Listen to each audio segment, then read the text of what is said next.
Okay, so the topic of this video are keystone species. Let's go ahead and get started. Well, where does the name keystone come from? Look at this stone archway. In the middle, the one stone in the middle labeled a keystone. This one stone stabilizes both sides of the archway. And you ask yourself, what would happen to the arch if this keystone were to be removed? Well, the arch would come tumbling down.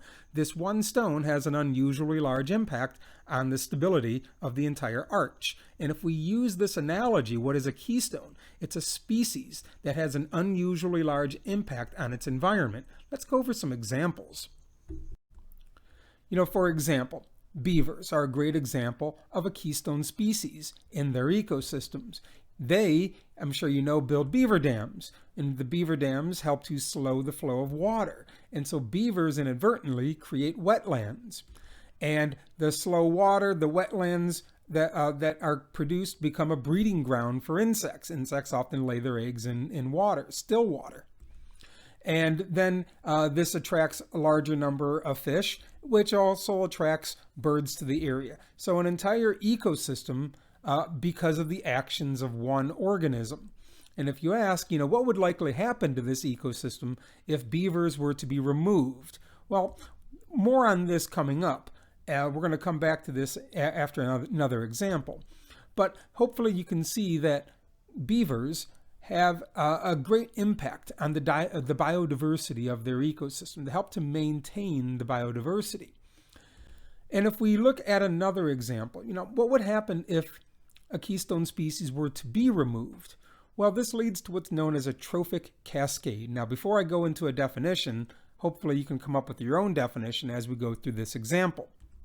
And so here's a kelp forest. Kelp forests are home to countless marine species, and we can thank the actions of sea otters as being a keystone species, because sea otters help to control the urchin population that scurries along the bottom of the ocean, nibbling at the base of kelp.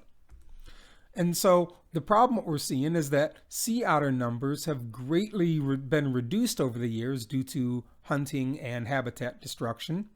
And as a result, urchins have overpopulated once kelp forests, turning them barren. And that's because the sea otters are not there in large numbers anymore to control the population. So here we see an example of, what happens to ecosystems when a keystone species is removed. By removing the sea otters, this led to a dramatic change in the structure of the ecosystem, sometimes leading to a complete collapse of that ecosystem.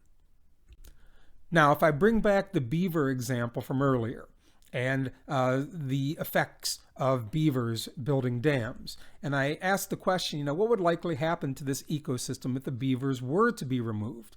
Well, they wouldn't be building beaver dams anymore, so they're not slowing the flow of the water. You just have a normal river running.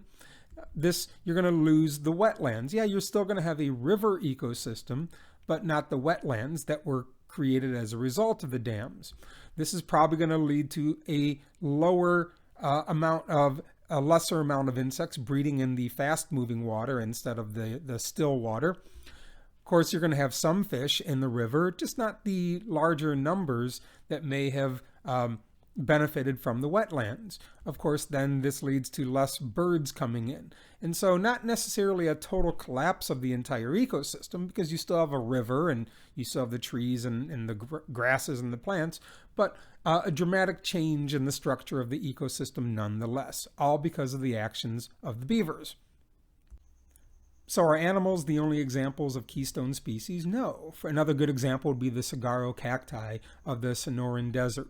Birds will carve holes in them for nests. Now, eventually those birds leave, but the holes can be used by other organisms as a habitat.